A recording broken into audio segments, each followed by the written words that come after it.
Well, for 2 Sunday evenings now, we've been looking at the book of Ecclesiastes. We haven't got a series in Ecclesiastes. We'll soon be returning to Mark's Gospel. But again, tonight we're going to look at Ecclesiastes. The writer, if you remember, is Solomon, the wisest man who ever lived.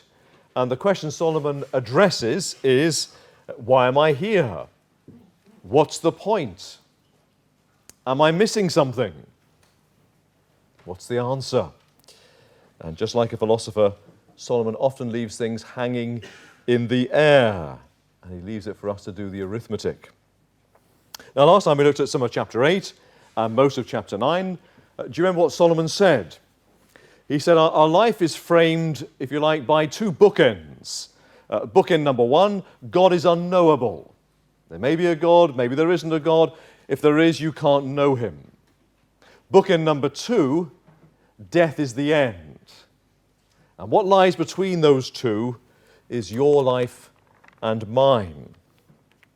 Those are the 2 certainties which most people go along with in the UK today. They say God is far away, God is unknowable, death is the end. That being so, what are we going to do with the in-between? How am I to live? What is the life that's worth living? Well, says Solomon, this is all by way of reminder of last week, since death ultimately robs life of all meaning, and since therefore death robs you of everything you've ever lived for, then it makes no difference how you live, does it?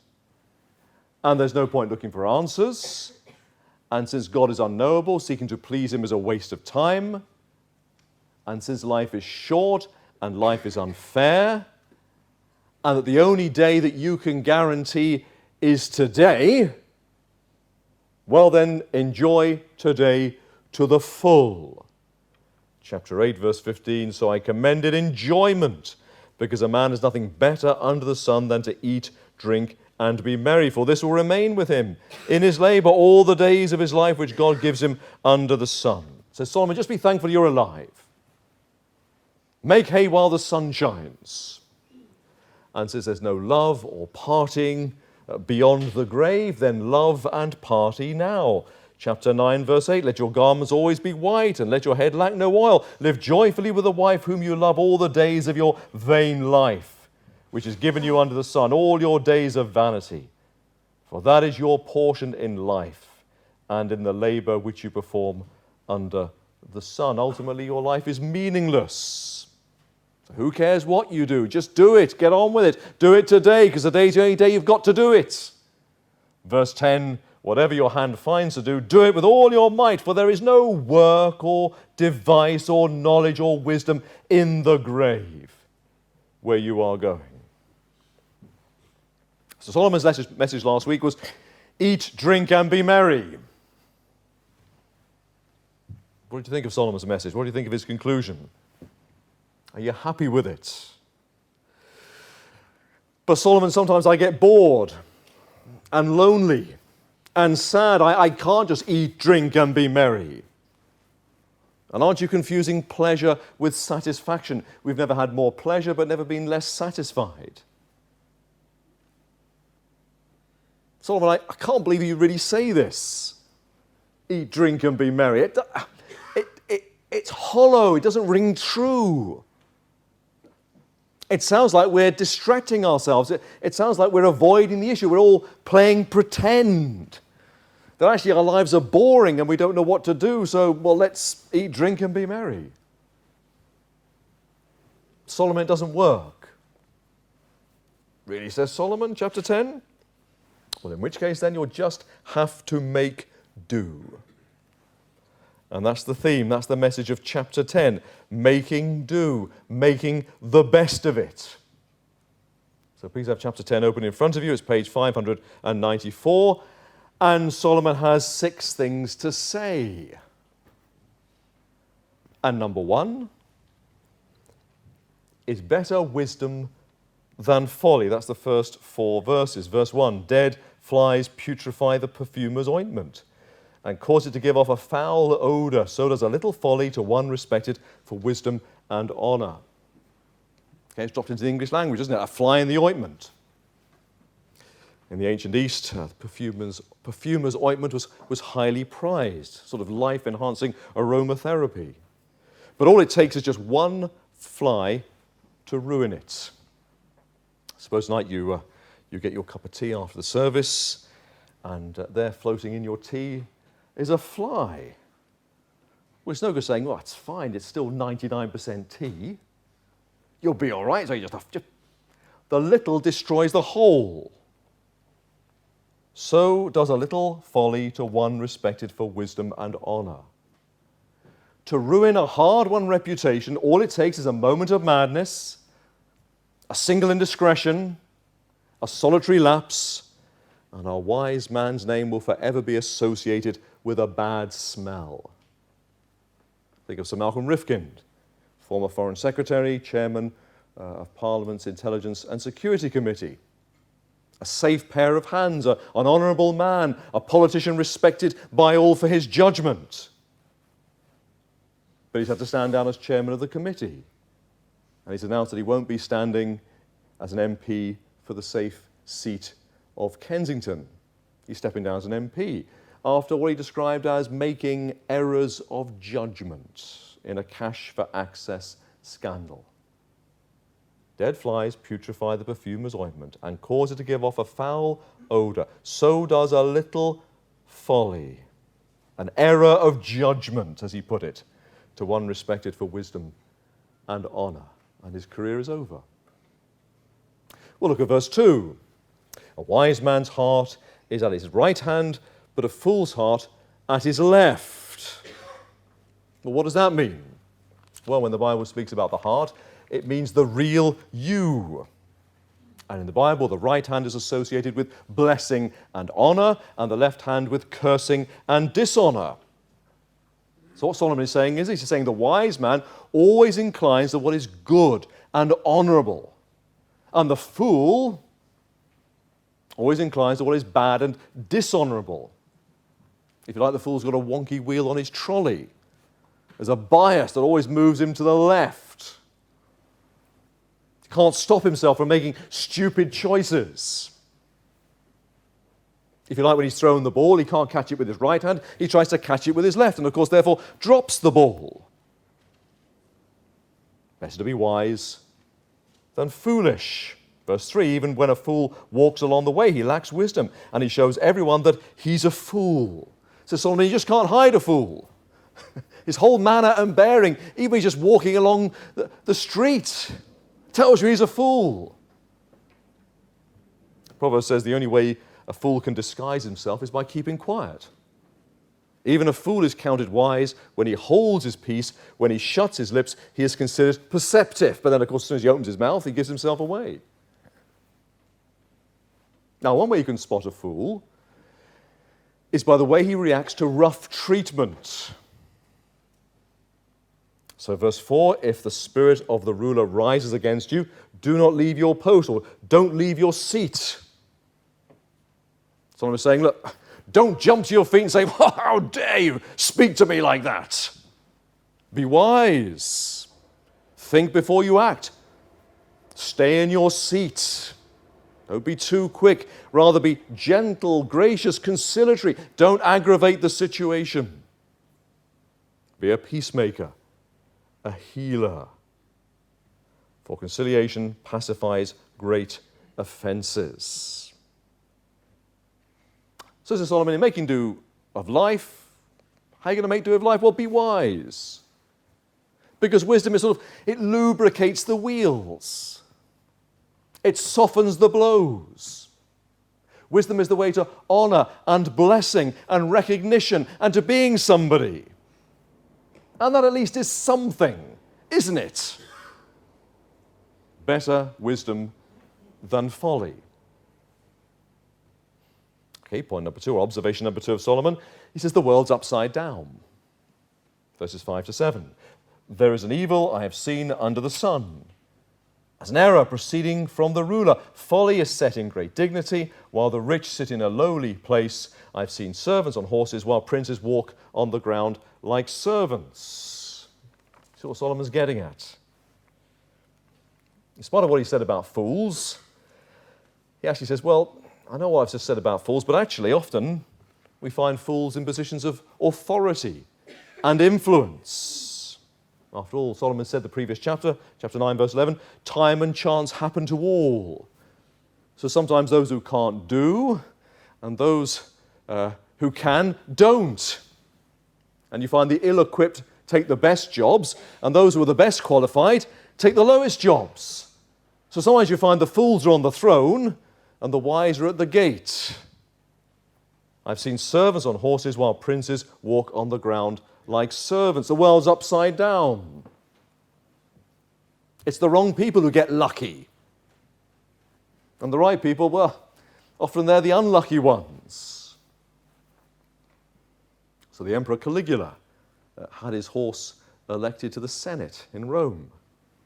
I'm sure his horse did a lot less damage than Caligula. He was a monster, wasn't he? How did he come to rule over this vast empire? Or President Mobutu ruled Zaire for 32 years. This is how he titled himself. I hope I get it right. Mobutu Sese Seko Kiko Umbendo Wazabanga, which means the all-powerful warrior who, because of his endurance and inflexible will to win, will go from conquest to conquest, leaving fire in his wake. So if you're going to give yourself a title, you know what to do. Well, he certainly left fire in his wake, having embezzled literally hundreds of millions from Zaire's fabulous mineral wealth. He bequeathed to his country anarchy and civil war. How did he get into a position of power? The world's on its head, isn't it? It's the fool who's ruling. The lunatics, they take over the asylum. The world's upside down. But, says Solomon, there it is. That's just the way it is. You'll have to make do. You'll have to make the best of it. So point number 3. Nothing works, verses 8 to 11. In this world, things always go wrong. Look at verse 8. He who digs a pit will fall into it. Now, it's not poetic justice. He's not saying, look, he who digs a pit to catch somebody else out is going to fall into it himself. All Solomon is saying is, look, accidents happen. You may have seen the headlines a while back about a farmer who fell into his own slurry pit and drowned. Verse 8, whoever breaks through a wall will be bitten by a serpent, bitten by a snake. Some jobs need brute force. Okay, demolition men, they don't tackle walls gently, do they? Which, of course, is when there's all the sweat and fury, as they're breaking down the wall, they fail to see the snake that bites them. Verse 9, he who quarries stones may be hurt by them. You're a quarryman, that's your job. There you are, you're faced with a great lump of rock. Well, you can't pussyfoot around, can you, with a big lump of rock? You can't go with a little hammer and go tap, tap, tap. You've got to put your back into it. But of course, when you do, bits of rock fly off in every direction like shrapnel, and you get hurt. The job carries the danger. If you're going to be a quarryman, you're going to get hurt. Verse 9, and he who splits wood may be endangered by it. My grandfather lost about 6 teeth chopping wood. A bit of wood flew off, knocked him in the choppers, and they came out. But it's got to be done, isn't it? Someone's got to chop the wood. Verse 10, if the axe is dull and one does not sharpen the edge, then he must use more strength. But wisdom brings success. You've got a blunt axe. What does it mean? Well, you have to work even harder because the axe is blunt.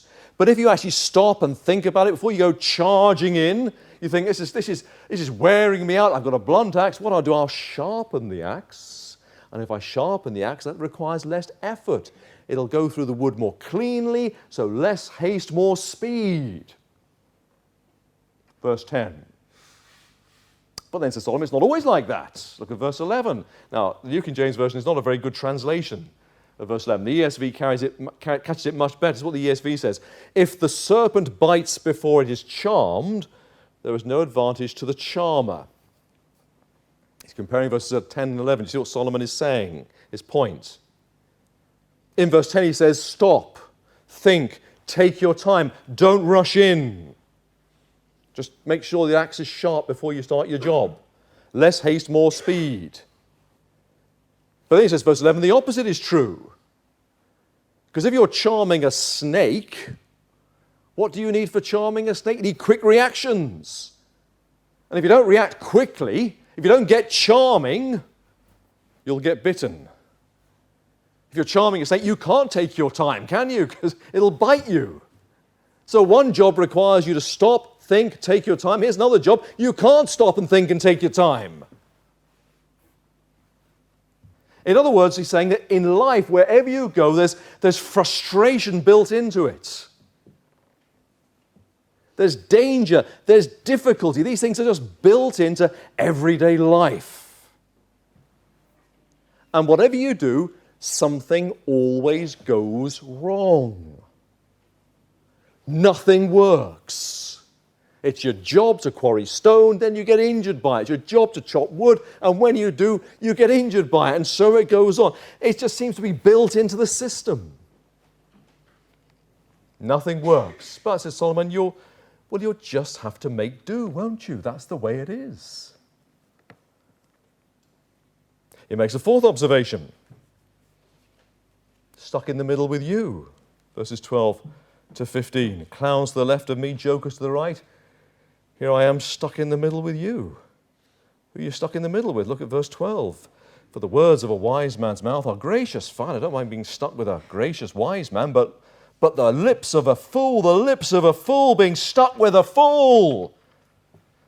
The lips of a fool shall swallow him up. The words of his mouth begin with foolishness and the end of his talk is raving madness. A fool also multiplies words. No man knows what is to be. Who can tell what will be after him? You ever been stuck with a fool? Stuck with a pub bore? Or the person just doesn't know when to stop, and it's like you're sort of caught in a continuous loop and it just goes round, and after a while you've lost the will to live, haven't you? And then that person who's got an opinion on everything.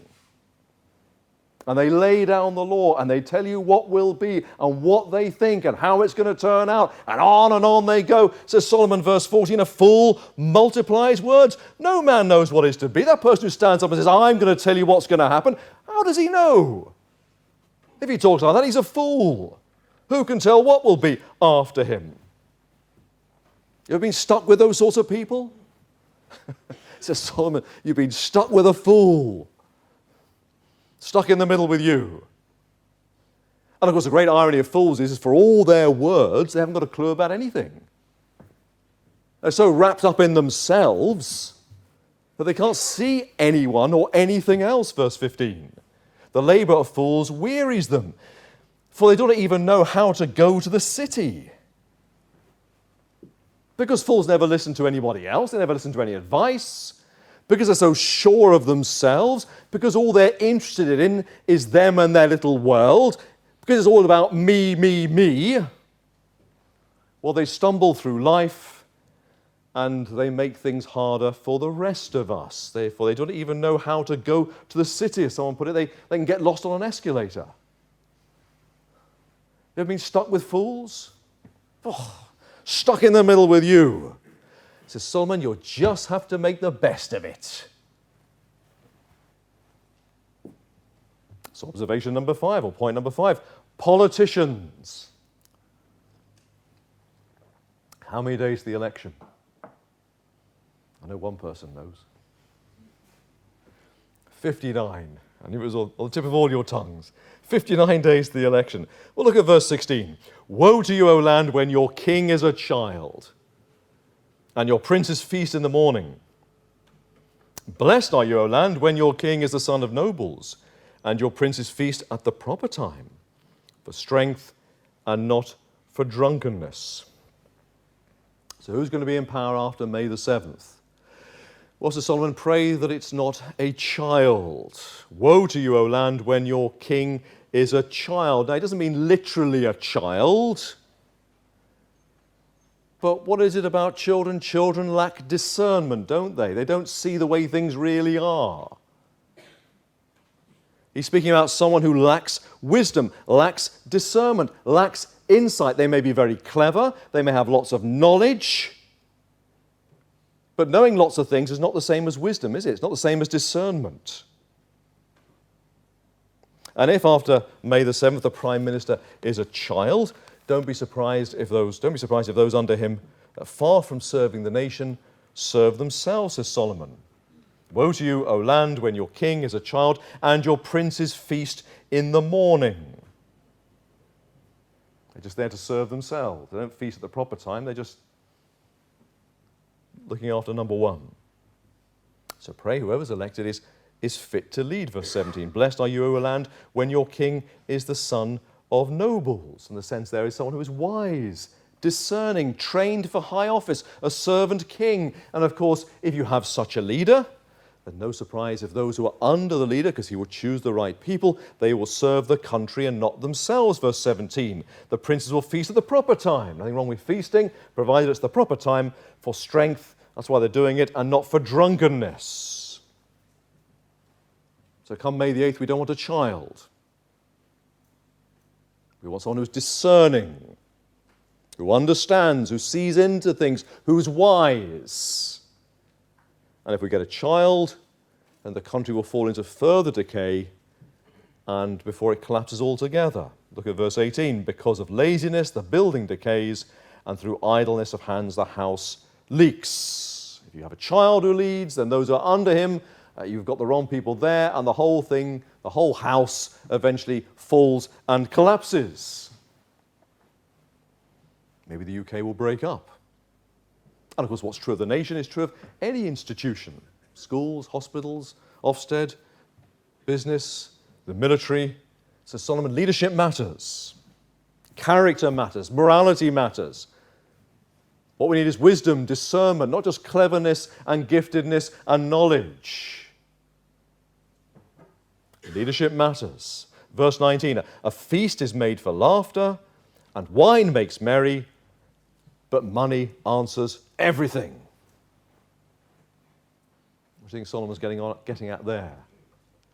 Well, if you're still talking about rulers, then if the rulers are in it for themselves, if they're feasting and drinking, or maybe they're putting in false receipts, or flipping their second homes, or having duck houses built and their moats cleared and false accounting and MPs' expenses, and says Solomon, remember, you, the taxpayer, will pick up the bill for all their extravagance, but money answers everything. How many leaders have bled their country? His country's dry. But says Solomon, there you are. See, it's insightful, isn't it? It's a man who's thought about life, watched life, weighed things up. It's very insightful. And if you don't get who you voted for on May the 7th, then, says Solomon, well, you'll just have to make do. And so to point number 6, which we'll call grumpy old men and women. You see, as you get older, you realize the world is not going to change. As death gets nearer, you realize as you look back, your life has just been one long frustration. Your life's just been filled with disappointment. It's not turned out as you wanted it to turn out. And as you look back and as you get older, what happens? You become a grumpy old man. What gets you going? Maybe it's too many road signs or rude drivers. Or people who are always on their phone. Nothing's happening, but they're somehow... Or maybe it's some bit of new tech that just meddles in your life and makes your life more miserable. Or cold callers. Or you're trying to ring someone and you get put on hold, and after 1 minute you think, I can't take this any longer. And that's before we get on to the really serious things. What winds you up? Why do we get wound up? It's because the world is not what we want it to be, is it? It's because my life is so full of frustrations. It never works. It never turns out the way I want it to be. It always goes wrong. Don't get me started. Oh, so Solomon, before you get started, you better take care. Verse 20, do not curse the king, even in your thought. Do not curse the rich, even in your bedroom, for a bird of the air may carry your voice, and a bird in flight may tell the matter. Just be careful what you say. Don't put it on Twitter. Just be careful in case you're summoned before the king or before your boss, and you think, well, how did they find out?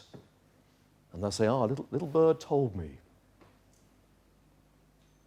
So however frustrating things get, says Solomon, you just have to keep your mouth shut. You just have to keep silent about it. Can't be grumpy, can you? You just have to make do. So sit down, calm down, put the kettle on, take a deep breath, and relax. We've got to the end of chapter 10. My friend, making the best of it. On my mantelpiece is a black and white photograph from 1953. It's of a couple on their wedding day. And they're young, handsome, happy. They have their whole life before them. And I know something of their story because they're my parents. But their story is our story. Flies in the ointment.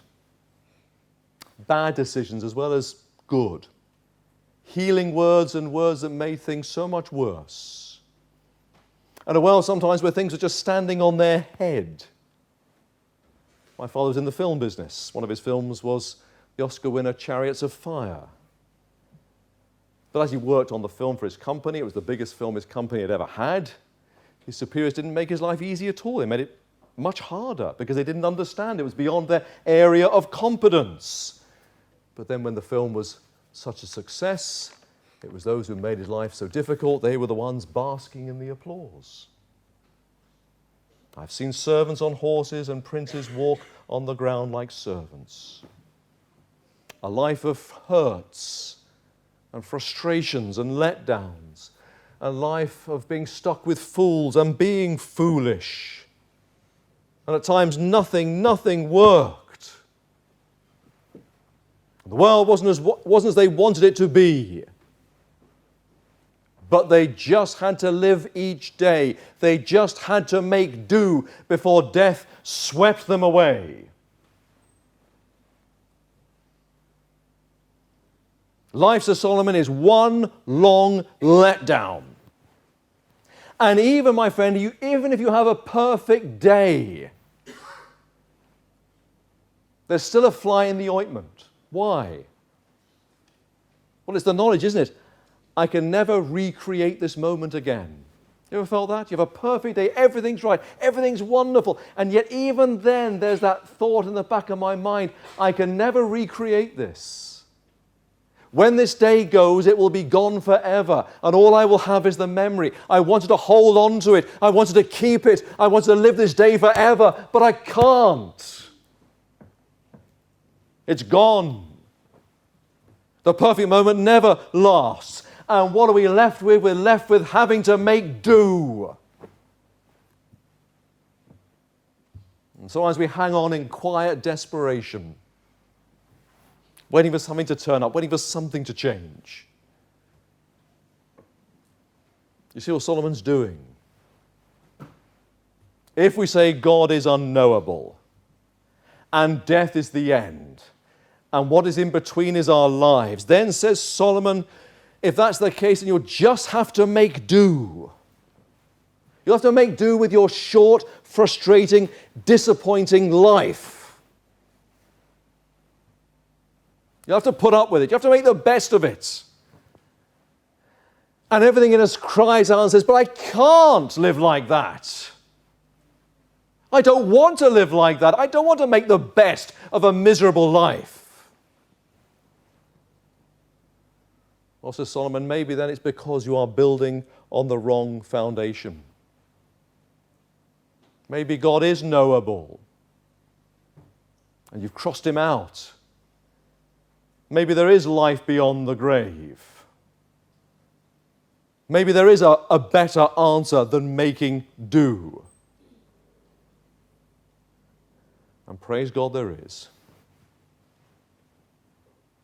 1,000 years after Solomon wrote these words, there came one wiser than Solomon, one greater than Solomon. Who? The all-wise God himself. The God who came into this world. The God who was made man, made a man, a particular man, to live in the grit and the grime of this world. The Word was made flesh and dwelt among us, and Jesus is his name. And when he came into this world, the world really was turned on its head. I have seen servants on horses, while princes walk on the ground like servants. This is the God who in Christ gave up everything to put everything right. The God who got down on his hands and knees to get his hands wet and dirty, washing the feet of others. The God who emptied himself, not of his godness, but of all his privileges and all that he had as the Lord of glory. He emptied himself and did it to rescue his enemies. The God who stepped down into this frustrating, broken, lost world, and not to condemn, not to stand on the sidelines. He came into this world to save. When love came down and made his home with men, the hopeless found a hope, the sinner found a friend. Not to the powerful, but to the poor he came, those who have to make do. And humble, hungry hearts were satisfied again. The humble God, the servant king, when love came down. And the world was never more turned on its head than when they nailed the Lord of glory to a cross. I'm the fool. I'm the fool who's wronged God, who's walked out on God. I'm the one who deserves to be punished. But it was he, the innocent, who took the blame. And his identification with a world of fools was total. The sins of countless people who've offended God were put to his account, so the punishment they deserve fell upon him. And he did it. He did it to bring us back to God, because there is a God, and a God who can be known. And he did it to save us from the death that lies beyond the grave, because the wages of sin is death. There is a second death, the everlasting fires of hell. And he did it so that I wouldn't have to make do. That hymn goes on, doesn't it?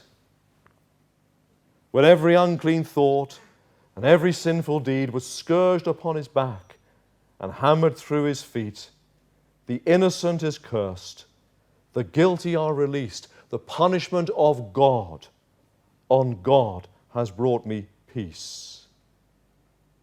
Come lay your heavy load down at the Master's feet. Your shame will be removed. Your joy will be complete. That's why it says, what hope? Making do, you see, is a life without hope, isn't it? It's a life without a future. It's a life without anything. I'm just making do, waiting for my turn to die. What hope, what help, what love.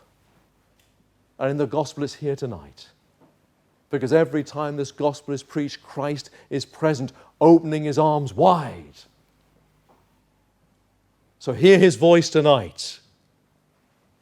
To a weary, disappointed world, filled with people making do, listen to the voice of Jesus. Listen to what he says.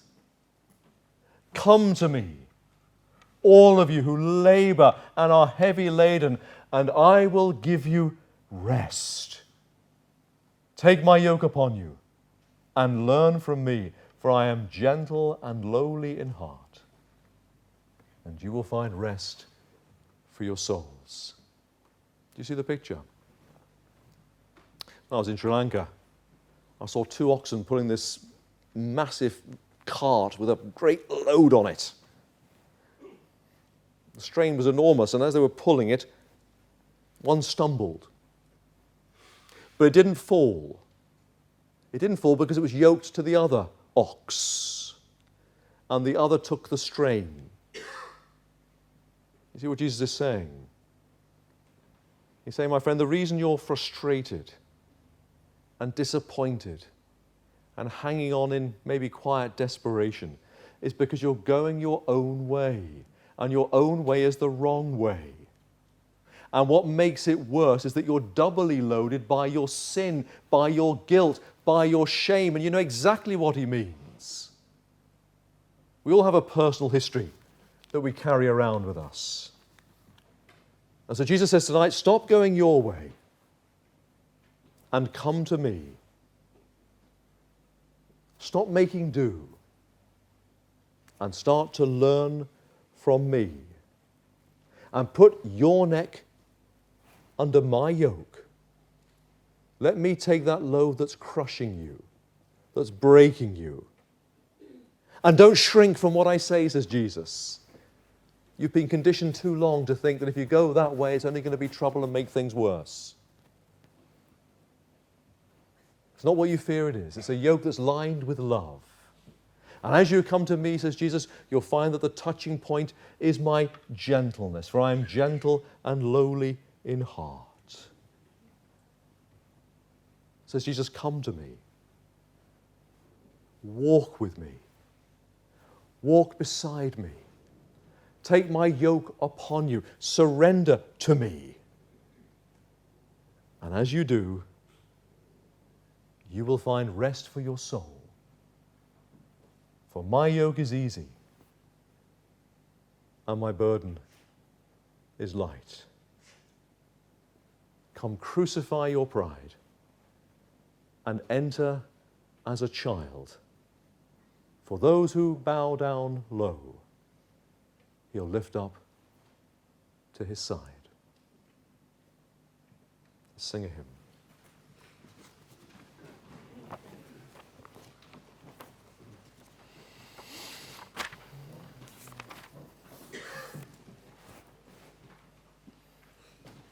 It's 579. The first verse, it says, I heard the voice of Jesus say, come unto me and rest. Lay down, thou weary one, lay down thy head upon my breast. I came to Jesus as I was, weary and worn and sad. I found in him a resting place, and he has made me glad. 579.